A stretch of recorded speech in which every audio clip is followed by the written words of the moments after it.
Fala, senhoras e senhores, sejam todos muito bem-vindos a mais um vídeo aqui no canal. Você que não é inscrito já sabe o que você precisa fazer, né? Por quê? Porque a gente está recebendo algumas mensagens de pessoas que estão com azar. E normalmente azar é que não está inscrito. Por quê? Porque quando você se inscreve aqui, não tem azar, senhoras e senhores. Tem gente que está até com uns negócios assim, nervosismo e tal, porque não está inscrito. Então, você já vai se inscrever, vai tocar ali no sininho. Por quê? Porque se você não tocar no sininho, você não vai receber as novidades que a gente tem postado todos os dias. Então, você vai receber em primeira mão, beleza? Deu like, se inscreveu, então beleza. Ó, esse vídeo aqui é a parte 2. Se você chegou nesse vídeo aqui, eu quero te dizer que esse daqui é uma parte 2 dos instrumentos que são utilizados na diérese, tá? Então, só para contextualizar, diérese é o ato do rompimento da continuidade do tecido. E esse, normalmente, é de forma mecânica ou de forma que a gente chama térmica, né? Utilizando aí bisturi elétrico que a gente falou no vídeo anterior, beleza? Na parte 1, então você vai lá e assiste também. E esse vídeo é a continuidade. No vídeo 1 a gente apresentou basicamente os instrumentos que são utilizados na diérese, os instrumentos primários, né? Falamos sobre o cabo de bisturi, tal, várias coisas interessantes. Então assiste lá. E nesse vídeo a gente vai fazer o quê? Vai dar continuidade a essa sequência de vídeos sobre diérese, ok? Então nesse vídeo especificamente, o que eu preparei para vocês? Lembrando que isso aqui é uma aula, não é um vídeo curtinho, tá? Papel e caneta na mão. Vamos lá. Ó, esse aqui, a gente vai inicialmente falar um pouco sobre essa questão das tesouras, tá? A gente vai falar um pouco sobre a questão das tesouras. Lembrando, tá, senhoras e senhores? O objetivo desse vídeo é trazer para vocês um conhecimento mais prático e dia a dia, ok? Por quê? Eu estou falando isso porque a gente vai apresentar algumas tesouras aqui nesse vídeo para vocês, porém, no entanto, todavia, existe uma infinidade de tesouras. Por quê? Porque o mercado está sempre se atualizando, as indústrias estão sempre se atualizando, as indústrias estão sempre querendo apresentar algo competitivo e diferenciado para o mercado de trabalho. Por quê? Porque está crescendo cada vez mais a indústria, visto que a indústria cresce, eles precisam se destacar no mercado. Então, eles vão produzir tesouras de formas diferentes, anguladas, de tamanhos e personalizadas e por aí vai, ok? Então, falado sobre isto, bora voltar aqui para a aula, ok? Então, tesoura.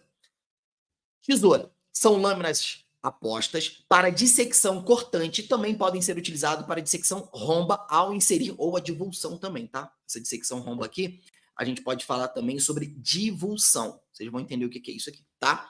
Romba, ao ser inserida, a ponta fechada em uma camada de tecido e suavemente abre e puxa ela aberta, né? Então, ela entra fechada, abre, separa a fibra e puxa aberta, ok? A maioria das tesouras padrão é originalmente feita para destro. Porém, no entanto, todavia, sabemos que existem empresas, como eu falei no início desse vídeo, que elas se especializam basicamente em personalizar. Se você pegar alguma dessas empresas que fornecem instrumentais para cirurgião plástico, seja lá o que for, você vai ver que elas tendem a personalizar instrumentos. Coloca nome, faz do jeito que o cara gosta, cor e tal, não sei o que, papapá. Então, só para contextualizar aqui, o que é essa parada de divulsão? Isso aqui não é uma tesoura, é uma pinça-alho, mas imagina que é uma tesoura, beleza? Imagina que aqui é a camada. Então, o cirurgião, ele não está vendo o que está lá embaixo. Então, basicamente, o que ele vai fazer? Ele vai introduzir a tesoura fechada, ele vai abrir a tesoura e vai puxar ela aberta. Qual que é o objetivo disso? Ele conseguir separar as camadas. Vocês vão ver exatamente esse movimento aqui, ó. Ó. Ele faz exatamente esse movimento. Qual que é o objetivo disso? Identificação de estruturas. Eu vou separar as fibras musculares, eu vou separar a musculatura. Se eu tiver numa região que é uma reop, né, uma reoperação, o tecido fibroso. Então, é como se ele estivesse explorando para ver se tem algum tipo de estrutura importante. Um vaso, um nervo, alguma coisa importante naquela região. Então, essa é uma etapa muito importante dentro da cirurgia. Normalmente, o que acontece? O cirurgião corta, cessa um pouco o sangramento e quando ele vai progredir no plano dele, né, no plano da incisão ali, ele vai divulsionando. Vinícius, mas eu vi uma vez um médico que fazia isso com a pinça Kelly, também tem. Tem médicos, né, médicos cirurgiões que usam a Kelly para fazer isso, a Halsted, a Baby Mixter, por conta da pontinha ali. Então, eles vão fazendo até abrir um túnel e por aí vai, ok? Então, a gente sabe, eu e você, se você está aqui, você está ligado, né? Que existem variações, existem técnicas. Você precisa entender que cada cirurgião vai ter uma linha de tratamento. Cada cirurgião vem de uma escola e essa escola ela forma e forja, né, basicamente a técnica que esse cirurgião normalmente arrasta pela vida dele, ok?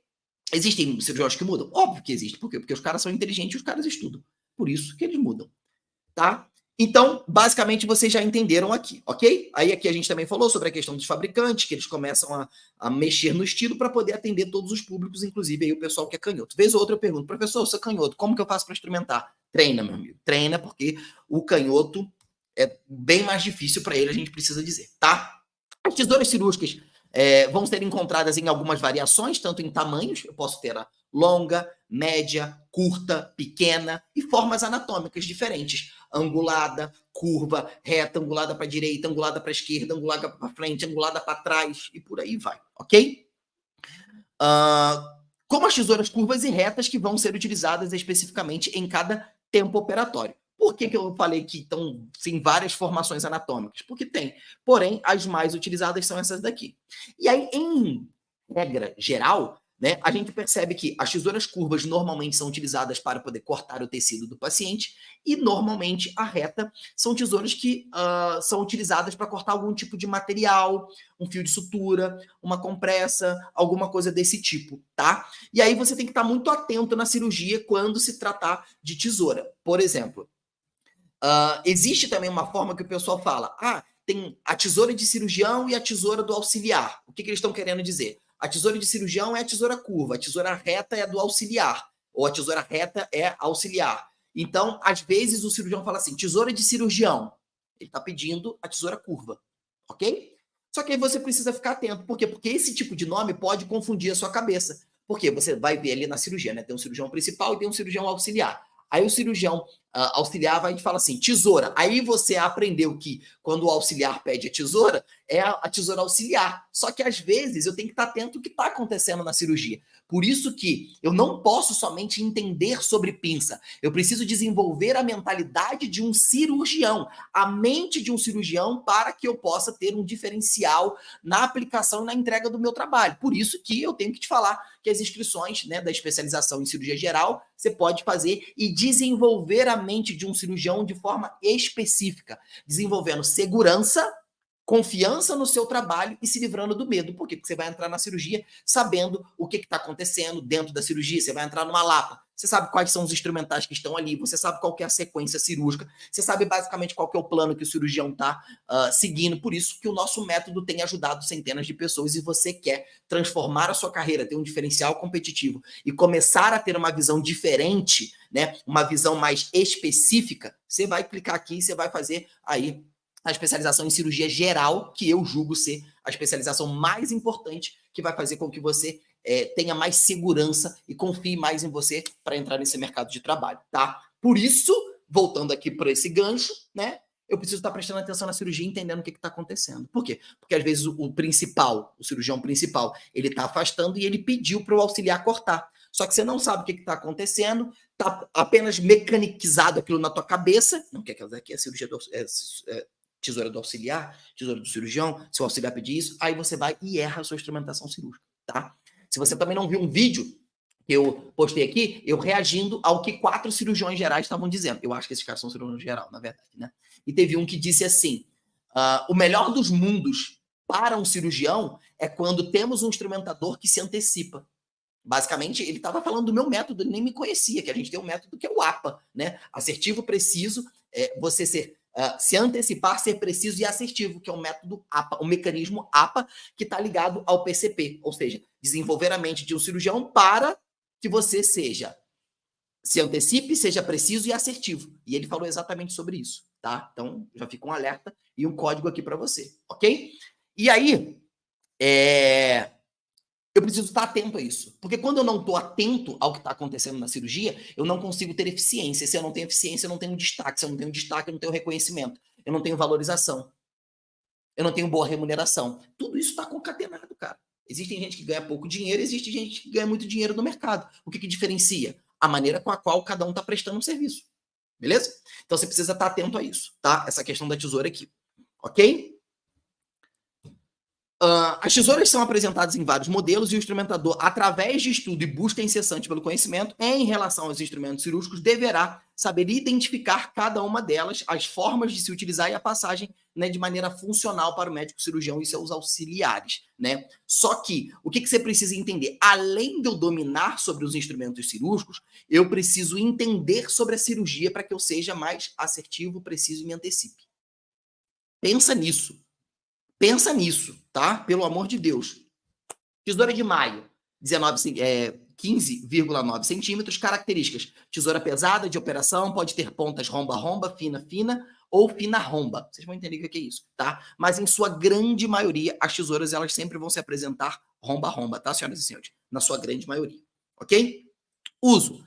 Normalmente essa tesoura, por ter características marcantes, como a gente falou aqui, ser uma tesoura, né, mais pesada, uma tesoura que a gente tem uma parte ativa, né? Ou seja, a parte dela funcional. Você vê que é uma parte grande, né? Basicamente quase que do mesmo tamanho da haste. São tesouras utilizadas em tecidos mais firmes, por exemplo, para cortar uma musculatura, um vasto lateral, ou um tecido mais fibroso. Essa tesoura ela se comporta muito bem. Portanto, quase não saiu a palavra aqui. Portanto, não é uma tesoura que tem tanta utilização dentro da cirurgia, tá?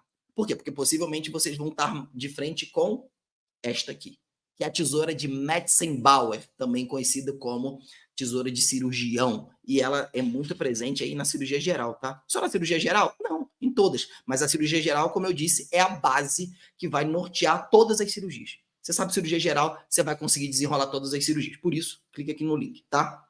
Tamanho: 14, 17, 20, 22, 28, 36, ou seja, vários tamanhos.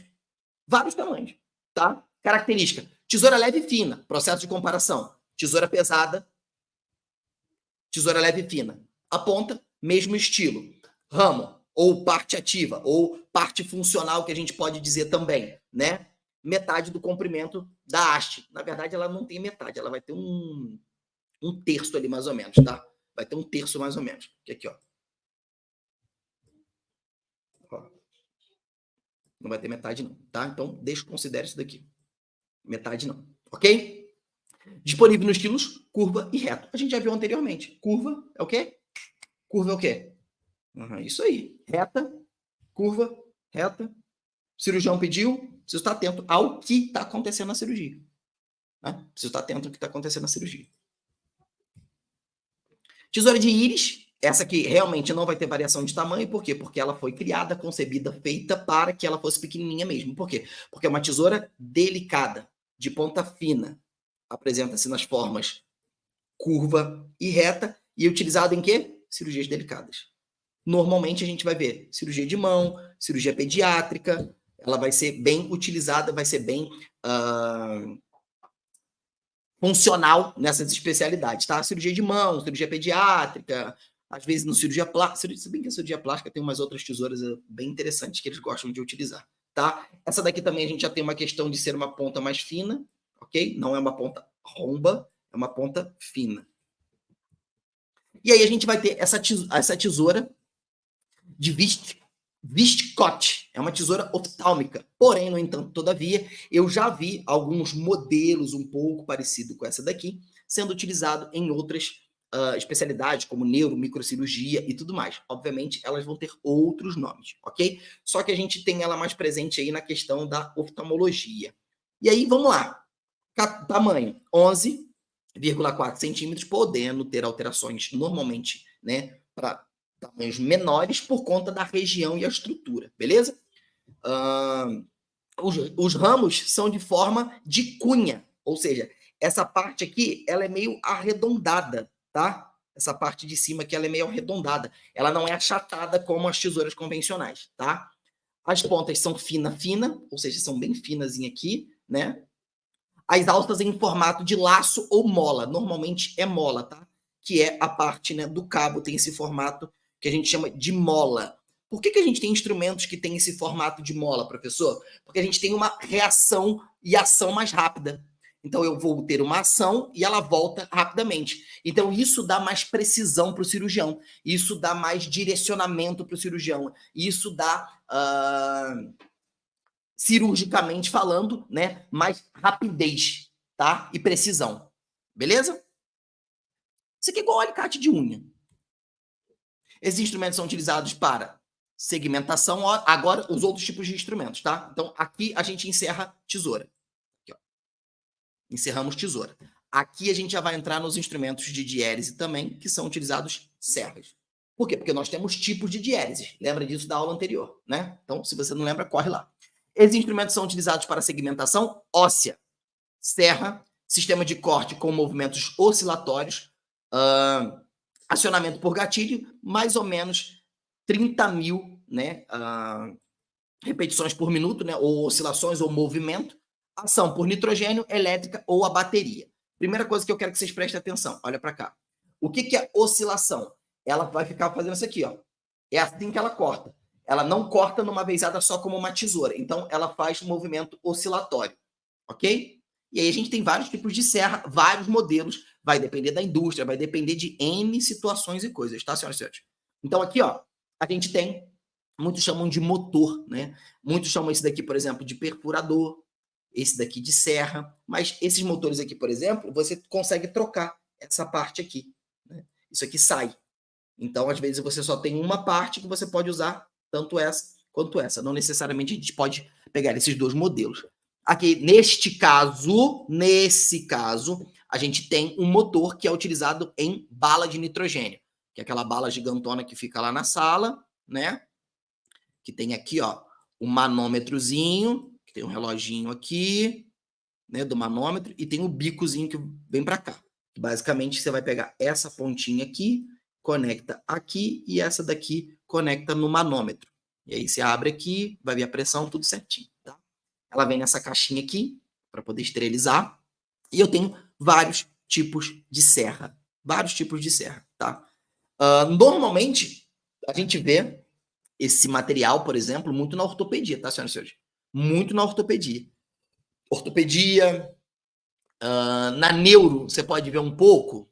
Não necessariamente esse, tá? Na neuro, não. Agora, é mais na ortopedia. Porque na neuro tem outros tipos de motor, na cirurgia bucomaxilofacial também tem outros tipos de motor. Então, esse aqui é o clássico aí da ortopedia, beleza? E aí a gente vai ter a serra de Gigli. Eita! Serra de Gigli, que basicamente a gente tem dois ganchos em T, ele é utilizado, né? Duplo, e cada um desses ganchinhos vai laçar aqui, ó, um aqui e o outro aqui. E o restante da serra vai estar passando basicamente ali, né, ao redor do osso. Normalmente isso é utilizado para amputação, tá? Que é o quê? Ele vai pegar, vai passar, por exemplo, imagina que isso daqui é a serra de Gigli. Ele vai passar em volta do osso dessa forma e aqui ele vai puxar. E aí ele vai fazer assim, ó. Dica! Se você entrar numa cirurgia de amputação que vai utilizar, por exemplo, a serra de Gigli, o que você vai fazer? Você já vai ter que ter malandramente o quê? Uma seringa de 20 ou de 60 ml, o que tiver lá no hospital, vai deixar ela cheia. Se for de 20, você pede duas. Se for de 60, acho que talvez dê conta, né? Aí a de 60 você pede com bico. A de 20 você pede a que tiver. E se você puder, pega um gel cruzinho, 18, 16. Vai ficar só com aquela capinha do gel. Vai tirar a agulha, só a capinha do gel e vai dar na mão do auxiliar. Por quê? Porque conforme ele vai fazendo esse processo, né, precisa ir ali molhando para que não haja superaquecimento no osso causando necrose. E esse não é o objetivo, tá?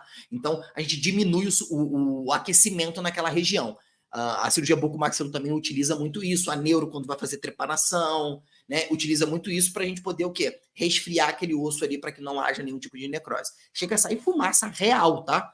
Então, um médico vai estar ali para poder cortar ali o osso e o outro vai ali vagarosamente irrigando aquela região ali, molhando aquela região ali, tá? Para resfriar. Então, essa é a serra de Gigli. E, conselho, tenha pelo menos duas dessas na sala. Além da que já está utilizando, tenha mais duas. Por quê? Porque arrebenta muito essa serrinha. Ela arrebenta. Ela rompe, aí você precisa de outra, porque não tem o que fazer, não dá nem para adaptar. Tá? A gente, muito antigamente, eu trouxe isso daqui mais para questão mesmo de curiosidade, que era um trépano manual, ok? E aí, essa daqui são as várias pontas que esse trépano poderia ser utilizado, né? Antigamente. E aí, o que acontece? Uma dessas pontas, sei lá, essa daqui encaixa aqui embaixo, né? Esse daqui é um engate rápido, encaixa. uma mão do cirurgião vai estar aqui e a outra vai estar firme aqui. Então, o que basicamente eles vão fazer? Vai estar segurando e uma mão girando. E aí a broca vai estar girando aqui na ponta para poder fazer trepanação. Muito antigamente utilizava isso, tá? Muito antigamente. Hoje não usa mais porque eles têm um drill na neurocirurgia, né? Tem um drill que eles utilizam para poder fazer a perfuração no crânio ali, para fazer uma descompressão ou para fazer uma craniotomia. É outro tipo de instrumento. Mas só para vocês saberem que existia, né? Isso aqui é muito interessante. A gente saber o processo de evolução. Ok? Então, esse aqui era um trépano manual utilizado para perfuração do crânio. Normalmente ele era utilizado para fazer trepanação, descompressão, de pique, né? Pressão intracraniana. Era bem interessante. A gente vai ter as famosas ruginas, que também são instrumentos utilizados basicamente aí na questão da diérese. Por quê? Porque a rugina é um instrumento utilizado para descolar ou destacar o periósteo. Além da rugina, a gente tem os descoladores também, né? As pessoas chamam de osteótomo curvo e osteótomo reto. Não sei como que é na sua cidade, na sua região. Aqui, por exemplo, e dentro de algumas coisas que eu já li e tal, é osteótomo reto, descolador é o curvo e tem a rugina que se diferencia do descolador. São instrumentos completamente diferentes, tá? Aqui a gente percebe que temos uma questão de ranhura um pouco côncava, tá vendo? Por quê? Porque aquilo dali é onde o cirurgião normalmente vai apoiar o indicador para poder conseguir dar mais força ao instrumento, para poder descolar o periósteo. O que é o periósteo, Vinícius? É uma membrana que cobre o osso, né? Essa membranazinha que cobre o osso, que normalmente ela vai estar ali sendo responsável por nutrir ali o osso, ok? Então, como que funciona isso? Dá uma olhada para cá. Imagina que isso daqui é a ponta, né, da rugina. Então, o cirurgião ele vai apoiar o dedo assim, ó, vai encostar no osso e vai empurrar. Vai empurrar para poder destacar ou descolar o periósteo, arrancar aquele periósteo dali. Por quê? Porque ele precisa do osso de forma cruenta. Ou, no caso do neuro, de um ortopedista que vai colocar uma placa, vai fazer uma osteossíntese, um neuro que vai acessar, um cirurgião bucomaxilofacial que estiver fazendo um acesso bicoronal para poder descolar aquilo dali, para poder destacar aquela membrana ali. Beleza? Para não ter nenhum tipo de interposição nessa região. Vamos ter as agulhas. Aí você vai falar assim, ué, professor, agulha faz parte dos instrumentos de diérese? Sim. Sim, por quê? Porque nós temos tipos de diérese, né? A gente tem a diérese por incisão, ok? Por serração, que é... Por quê? A gente precisa saber. Diérese é o ato do rompimento da continuidade do tecido. Osso é um tecido. Certo? Então, eu vou ter certo. E aí eu tenho diérese, incisão, divulsão, dissecção, secção, punção, que é no caso das agulhas, né? Então, a injeção que você toma, se a gente for colocar dentro do processo cirúrgico, é o ato de rompimento da continuidade do tecido através de uma punção. Então, as agulhas também entram nessa questão. Vinícius, por que isso é importante? Porque a partir do momento que eu entendo os tipos de diérese, e entendo a cirurgia que vai acontecer, eu me antecipo. Sei lá, você vai entrar numa cirurgia por vídeo, né? A vídeo, a gente vai ter inicialmente o primeiro ato da diérese vai ser a incisão com bisturi, porque faz ali uma aberturinha de, sei lá, 2 milímetros, né? 2 centímetrozinhos ali a incisão. E depois ele vai utilizar o quê? O trocárter, que vai fazer o quê? Uma incisão através da punção para penetração dos planos anatômicos para poder atingir a cavidade abdominal. E aí a gente tem o quê? Os trocárter. Certo? Então, por exemplo, na cirurgia por vídeo, eu vou ter basicamente os dois tipos de diérese sendo utilizados. A de incisão e a de punção, que é o trocárter. Que ele que vai romper a continuidade do tecido, da musculatura, para poder acessar a cavidade abdominal. Tá? E aí a gente tem uma infinidade de trocárter. Uma infinidade de trocárter. Beleza? Dentro da cirurgia, né, das cirurgias por vídeo, ok? Então, basicamente, em resumo, temos os instrumentos que são utilizados na diérese. Aqui a gente apresentou para vocês, na parte 1, os instrumentos primários. Nessa parte 2, alguns instrumentos secundários que são utilizados, ok? Sabendo que nós entendemos que vamos ter outros tipos de instrumentos que podem se apresentar também, por conta do quê? De inovação. Hoje, por exemplo, você tem aparelhos de ultrassom para poder fazer as incisões. aparelhos com o que eu esqueci realmente o nome, que ele tem um jato de água. É muito utilizado, por exemplo, para poder fazer extirpação de tumor no cérebro. Né? Eu tenho um tumor no cérebro e ele é muito vascularizado. Eles utilizam esse equipamento que ele vai fazendo como se fosse um jato de água que ele consegue, né, ir tirando, descolando o tumor da massa cefálica sem atingir vasos e estruturas importantes.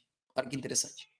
Tem radiofrequência, tem mais não sei o quê, tem não sei o quê. A gente sabe disso, né? Só que qual que foi o meu objetivo com esses 2 vídeos? Trazer algo prático, funcional, dia a dia e que você vai se deparar aí nas cirurgias, beleza? Variações tem? Tem. Variações vão se apresentar? Sim, mas você já está municiado para o dia a dia, para aquilo que vai estar sempre acontecendo na rotina, seja numa cirurgia de ortopedia, na cirurgia geral, urologia, ginecologia, você vai estar bem municiado para isso daí. Fechou? Espero que você tenha gostado desse vídeo, tenha chegado até o final. Não deixe de comentar o que você achou. E eu te espero aí em um próximo vídeo. Tamo junto, senhoras e senhores. Comenta aqui, ó, o que vocês querem aprender, o que vocês querem saber, o que vocês estão achando. É só comentar.